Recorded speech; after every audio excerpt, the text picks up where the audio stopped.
വിവിധ മുന്നണികളിലെ പ്രധാനപ്പെട്ട സ്ഥാനാർത്ഥികൾ മത്സരരംഗത്തെത്തിയതോടെ ആലപ്പുഴയുടെ തിരഞ്ഞെടുപ്പ് പോരാട്ടം കടുക്കുകയാണ്. കഴിഞ്ഞ തവണ ഒരു കനലൊരു തരിയെന്ന് വിശേഷിപ്പിച്ചുകൊണ്ട് ആലപ്പുഴ ഇടതുമണ്ഡലമായി ചുവന്നു നിന്നു. ഇത്തവണ ആലപ്പുഴയുടെ പ്രതീക്ഷകൾ സിപിഎമ്മിന്റെ മുതിർന്ന നേതാവായ ജി സുധാകരൻ നമ്മളോട് പങ്കുവയ്ക്കുകയാണ്. എത്രമാത്രം പ്രതീക്ഷ സിപിഎമ്മിന് ഇത്തവണത്തെ തെരഞ്ഞെടുപ്പിലുണ്ട്? പൂർണ്ണമായ ആലപ്പുഴയെ പറ്റി ഞാൻ പറയുന്നു. പൂർണ്ണമായ പ്രതീക്ഷയാണ്. ആരിഫ് വിജയിച്ച് പാർലമെന്റിലേക്ക് പോകാനുള്ള എല്ലാ സാധ്യതയും തെളിഞ്ഞിട്ടുണ്ട്. അതായത് അദ്ദേഹത്തെ വീണ്ടും തിരഞ്ഞെടുക്കുക എന്നുള്ളതാണ്. അത് ജനങ്ങൾ അതിനു വേണ്ടി തയ്യാറായിരിക്കുകയാണ്. അതിനുവേണ്ടിയുള്ള വളരെ ശക്തമായിട്ടുള്ള സംഘടിതമായ പ്രവർത്തനമാണ് കരുനാഗപ്പള്ളി മുതൽ ഇവിടെ അരൂർ വരെയുള്ള 7 അസംബ്ലി മണ്ഡലത്തിൽ നടക്കുന്നത്. അപ്പോൾ ധാരാളം ചെറിയ ചെറിയ യോഗങ്ങളും കാര്യങ്ങളുമായിട്ട് ഇപ്പോൾ പ്രചരണം മുന്നേറുകയാണ്. പ്രധാനപ്പെട്ട മുഖ്യമന്ത്രി വന്ന് വലിയ കുറച്ച് യോഗങ്ങൾ നടത്തി. ഇനിയും പിന്നാലെ പാർട്ടിയുടെ അഖിലേന്ത്യാ സംസ്ഥാന നേതാക്കളൊക്കെ വരും. ആലപ്പുഴ ജില്ലയിലുള്ള താമസിക്കുന്ന ഞങ്ങളും ഈ ക്യാമ്പയിനൊക്കെ നന്നായിട്ട് നടത്തുകയാണ്. നല്ല ജയസാധ്യതയാണ്. കെ സി വേണുഗോപാൽ ഒരു സ്ഥാനാർത്ഥിത്വം വരുന്നു. ഒരു നാഷണൽ ലീഡർ കോൺഗ്രസിന്റെ ഇവിടെ വന്ന് മത്സരിക്കുന്നു. അത് സിപിഎമ്മിനെ ഏതെങ്കിലും തരത്തിൽ ബാധിക്കുമോ? എന്താണ് ഒരു നിലവിലത്തെ ഒരു സ്റ്റാറ്റസ് എന്താണ്? അവരുടെ ഒരു നാഷണൽ ലീഡർ വരുമ്പോൾ സ്വാഭാവികമായും അവരുടെ സംഘടനാ സംവിധാനവും അതുപോലെ ചലിക്കുമല്ലോ.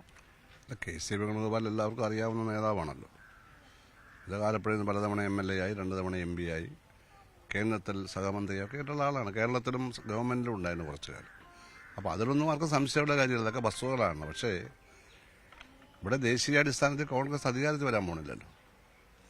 ദേശീയ നേതൃത്വത്തിന് പ്രാധാന്യം പറഞ്ഞുകൊണ്ട് ഞാൻ പറയുകയാണ്. ദേശീയ നേതൃത്വമായാലും പ്രാദേശിക നേതൃത്വമായാലും കോൺഗ്രസ് ഇവിടെ അധികാരത്തിൽ വരാൻ പോണില്ല ഒറ്റയ്ക്ക്. BJP അധികാരത്തിൽ നിന്ന് മാറാനുള്ള സാധ്യതകൾ വളർത്തിയെടുക്കാൻ കഴിയുന്ന സാഹചര്യം അവർ തന്നെ ഉണ്ടാക്കി തന്നിരിക്കുക. അവരുടെ തന്നെ തെറ്റായ ഇലക്ഷൻ ബോണ്ടായാലും അതുപോലെ തന്നെ പൗരത്വ നിയമം ആവശ്യമില്ലാത്ത കാര്യങ്ങളാണ് ഇതുപോലുള്ള കാര്യങ്ങളൊക്കെ ഇലക്ഷൻ കാലത്ത് കൊണ്ടുവരുന്നത്. അതുപോലെ പല തെറ്റായ കാര്യങ്ങളുണ്ട്. പല തെറ്റായ വാഗ്ദാനങ്ങളൊക്കെ നൽകി നടപ്പാക്കിയിട്ടില്ല. സാമ്പത്തിക സ്ഥിതി മോശമാണ്, തൊഴിലില്ലായ്മ വർദ്ധിച്ചു, വിലക്കയറ്റം വർദ്ധിച്ചു, ഒരുപാട്. പിന്നെ വർഗീയത, രാജ്യത്തെ വർഗീയമായി ഭിന്നിപ്പിക്കാൻ ശ്രമിക്കുന്നത് തികച്ചും തെറ്റായ കാര്യമല്ലേ. ഭരണഘടനയെ മാറ്റിവെച്ചിട്ട് മതാധിഷ്ഠിതമായിട്ടുള്ള പ്രവർത്തനം, ഭരണഘടനയ്ക്ക് വെളിയിലുള്ള മതാധിഷ്ഠിത പ്രവർത്തനം കൊണ്ടുവന്നതാണ് ഏറ്റവും കാണിച്ച വലിയ തെറ്റ്. അവിടെ രാജാവിന്റെ ചെങ്കോലൊക്കെ സ്ഥാപിച്ചതൊക്കെ അറിയാമല്ലോ. അതിലേക്കൊന്നും ഞാൻ കിടക്കുന്നില്ല. ആലപ്പുഴയ്ക്ക് അതൊരു വൈകാരിക പ്രശ്നമാണ്. കാരണം രാജവാഴ്ച അറബിക്കടലിൽ നിന്ന് പറഞ്ഞവരാണ് ആലപ്പുഴക്കാർ. ദിവാൻ ഭരണം അറബിക്കടലിൽ നിന്ന് പറഞ്ഞവരാണ്. പ്രായപൂർത്തി വോട്ടവകാശമാണ് രാജവാഴ്ചയെക്കാളിലും ദിവാൻ ഭരണത്തെക്കാളിലും ആലപ്പുഴക്കാർ ജീവൻ കൊടുത്ത് ഉയർത്തിപ്പിടിച്ചത്. അപ്പോൾ ആലപ്പുഴ ഒരിക്കലും BJPയുടെ ചെങ്കോലിനോട് യോജിക്കില്ല. അത് ഭൂതകാലത്തിന്റെ അവശിഷ്ടമാണ്. ഈ കാലത്തിൻ്റെതാണ്. ഇക്കാലം ജനാധിപത്യമാണ്. ഭരണഘടനയാണ് പ്രധാനം. ഭരണഘടനയേക്കാൾ വലുതാണ് രാജാവിന്റെ ചെങ്കോൽ എന്ന് ബഹുമാനനായ പ്രൈം മിനിസ്റ്റർ ശ്രീ നരേന്ദ്രമോദി അവർ തന്നെ പാർലമെന്റിൽ ചൂണ്ടിക്കാണിക്കുമ്പോൾ രാജ്യം ഇതുവരെയുള്ള ഭരണഘടനാ വഴിവിട്ട് വേറെ അപഥസഞ്ചാരം ചെയ്യുന്നതെന്നാണ്.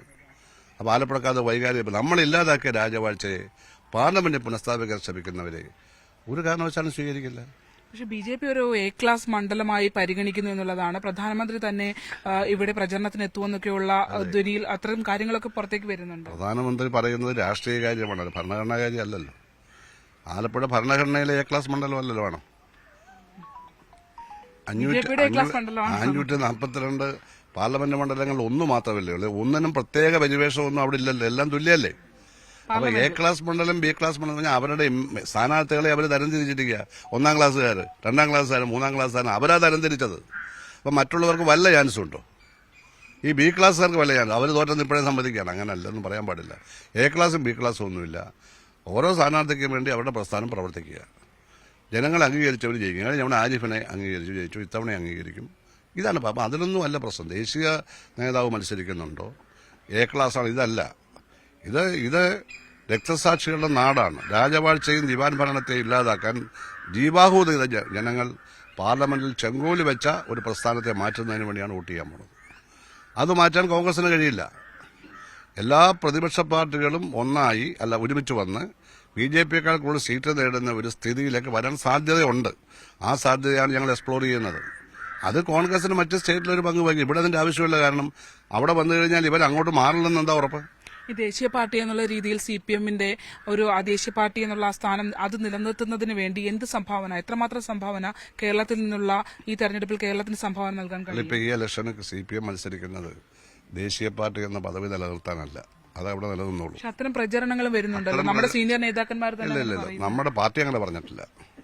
പാർട്ടി കേന്ദ്ര കമ്മിറ്റിയോ പോളിറ്റ് ബ്യൂറോയോ സ്റ്റേറ്റ് കമ്മിറ്റിയോ പാർട്ടിയുടെ അംഗീകാരം നിലനിർത്താനാണ് ഈ ഇലക്ഷൻ എവിടെയാ പറഞ്ഞത്? ഞങ്ങളാരും വായിച്ചില്ല. അതെങ്ങനെ പറയാം? എനിക്ക് നിങ്ങളുടെ നേതാവിന്റെ പേര് എന്റെ അടുത്ത് പറയരുത്. ഞാനൊരു പഴയ നേതാവാണ്. ഇപ്പൊ നേതാവാണെന്ന് എനിക്കറിയില്ല. ഞങ്ങളാരും ഇങ്ങനെ പറയത്തുമില്ല, പറയാനും പോകുന്നില്ല. ഞങ്ങൾ പഠിച്ചതൊന്നുമല്ല. ആവശ്യമുള്ളത് പറഞ്ഞാൽ മതി. നിങ്ങൾ ആരുടെ പേര് ദയവായിട്ട് പറയരുത്. തെരഞ്ഞെടുപ്പിൽ അത്തരം വിവാദങ്ങളിലേക്ക് പോകുന്നത് ശരിയായ കാര്യം? തെരഞ്ഞെടുപ്പിലേക്ക് എന്നല്ല, അനാവശ്യമായ വിവാദം ഒരിക്കലും വേണം. ആവശ്യമായ വിവാദം വേണം. വിവാദങ്ങളെ പേടിക്കരുത്. നെഹ്റു പറഞ്ഞ പോലെ the truth comes out only through debates and discussion. സംവാദങ്ങളും ഒക്കെ വേണം. ചില ആ വിവാദത്തിൽ കഴമ്പ് വേണം. ആ കഴമ്പുള്ള വിവാദമാണെങ്കിൽ പറയുന്ന ആളുടെ ഭാഗത്ത് ന്യായവും അവിടെ പ്രയോജനവും. ഞാൻ പറഞ്ഞ അതല്ല. ഇതൊന്നുമല്ല ഇവിടെ പ്രശ്നം. ഇവിടെ പ്രശ്നം വളരെ വ്യക്തമാണ്. BJPയുടെ ഇന്നത്തെ സ്ഥിതിയുള്ള പോക്ക് വെച്ചാൽ അവരെ മാറ്റേണ്ടതായിട്ടുണ്ട്. അതിനുള്ള സാധ്യത CPM എക്സ്പ്ലോർ ചെയ്യുകയാണ്. ഞങ്ങളുടെ സീറ്റുകൾ പരമാവധി കൂടണം. അങ്ങനെ കൂടിയാലാണ് 2004 ഒറ്റയ്ക്ക് ഭൂരിപക്ഷം ഇല്ലാതിരുന്നിട്ടും മറ്റു പാർട്ടികളെ കൂടെ യോജിപ്പിച്ച് അന്ന് കോൺഗ്രസിനെ അധികാരത്തിൽ കൊണ്ട് ഞങ്ങൾ 60 MPമാരുടെ വോട്ട് അങ്ങോട്ട് കൊടുത്തില്ലേ ഇടതുപക്ഷത്തിന്റെ? 77 ആദ്യത്തെ കോൺഗ്രസ് ഗവൺമെന്റിൽ മൊറാർജി ദേശായി പ്രൈം മിനിസ്റ്റർ ആവുമ്പോൾ CPMന്റെ 19 സീറ്റില്ലെങ്കിൽ ആ ഗവൺമെന്റ് വരില്ല, ഭൂരിപക്ഷമില്ല. ഞങ്ങൾ പിന്തുണ കൊടുത്തു. ഞങ്ങൾ മിനിസ്റ്റർ സ്ഥാനം ഏറ്റെടുത്തില്ലല്ലോ. മന്ത്രിസ്ഥാനമേ ഞങ്ങൾക്ക് 4 സ്ഥാനം ഓഫർ ചെയ്ത ക്യാബിനറ്റിൽ. ഞങ്ങൾ വേണ്ടെന്ന് പറഞ്ഞു. അത്ര സെൽഫ്ലെസ്സായി, അതായത് യാതൊരു തരത്തിലുള്ള എന്താ പറയുന്നത് സ്വാർത്ഥതയുമില്ലാതെ പ്രവർത്തിക്കുന്ന ഒരു പ്രസ്താവന കമ്മ്യൂണിസ്റ്റ് പ്രസ്ഥാനം. അപ്പൊ പരമാവധി MPമാരെ അങ്ങോട്ട് അയച്ച് BJP എതിർക്കുന്ന എല്ലാവിധ പ്രസ്ഥാനങ്ങളെ യോജിപ്പിച്ച് ഒരു BJP ഇതര ഗവൺമെന്റിന്റെ അധികാരത്തിൽ വരുമ്പോൾ കോൺഗ്രസിന് അവിടെ ഒരു പങ്ക് കാണുന്നു. ഇവരവിടെ നിന്ന് പോയാൽ അവിടെ ചെല്ലുമ്പോൾ അവർ മന്ത്രിസ്ഥാനം കൊടുത്താൽ മാറിക്കളയുന്നവരെ എന്തിനാ അയക്കുന്നേ? ഈ ലക്ഷ്യം നേടാൻ പറ്റണമെങ്കിൽ CPM പോകണം, ആരിഫ് പോകണം. അതുപോലെ കേരളത്തിലെ 20 സീറ്റിൽ നിന്നും പോയാൽ നല്ലത് മഹാഭൂരിപക്ഷം പോകണം. അത് പോകാനാണ് സാധ്യത. സർ, VS പോലെയുള്ള നേതാക്കന്മാർ ഭയങ്കര ആളുകളെ ഇളക്കി മറിച്ചുന്ന നേതാക്കന്മാരെ ഈ തെരഞ്ഞെടുപ്പ് മിസ് ചെയ്യുന്നുണ്ടോ? സാറിന്റെയൊക്കെ സീനിയർ നേതാക്കൾ തീർച്ചയായിട്ടും VSനെ മിസ് ചെയ്യുന്നുണ്ട്. VSന് പകരം VS മാത്രമേ ഉള്ളൂ. ബാക്കി എന്തെല്ലാം പ്രശ്നങ്ങൾ ഓരോ കാലത്തൊക്കെ, അതൊന്നും ഇവിടെ പ്രശ്നമല്ല. അദ്ദേഹം മാത്രമേ ഉള്ളൂ. അദ്ദേഹത്തിന്റെ അഭാവം അദ്ദേഹം ഉണ്ടല്ലോ ഇപ്പോഴും. വളരെ വളരെ പ്രചരണ രംഗത്ത് അല്ലേ? അല്ല, അദ്ദേഹത്തിന്റെ അഭാവം ഉണ്ട്. പിന്നെ EMS പോയില്ലേ, അദ്ദേഹം ഉണ്ടല്ലോ ഇപ്പോഴും നമ്മുടെ കൂടെ. അപ്പോൾ പക്ഷെ സംസാരിക്കാൻ കഴിയില്ല, അദ്ദേഹം പ്രചരണത്തിലില്ല. അത് പക്ഷെ നമ്മളത് മനസ്സിലാക്കുന്നു, ജനങ്ങൾക്കതറിയാം. അദ്ദേഹം മനഃപൂർവ്വം വരാത്തതല്ലല്ലോ, ആരോഗ്യ കാര്യമല്ലേ. അപ്പോൾ നല്ല ചാൻസാണ്. ആരിഫിന് ജയിക്കാനാണ് സാധ്യത. അതിനുവേണ്ടി ഞങ്ങൾ പ്രവർത്തിക്കുകയാണ്. കേരളത്തിലെ ഭൂരിപക്ഷം സീറ്റ് നേടാനാണ് സാധ്യത. അതിനുവേണ്ടി എല്ലായിടത്തും പ്രവർത്തിക്കുകയാണ്. ഇന്ത്യയിൽ CPMന് നിരവധി സീറ്റുകൾ പാർലമെന്റിലുണ്ടായി.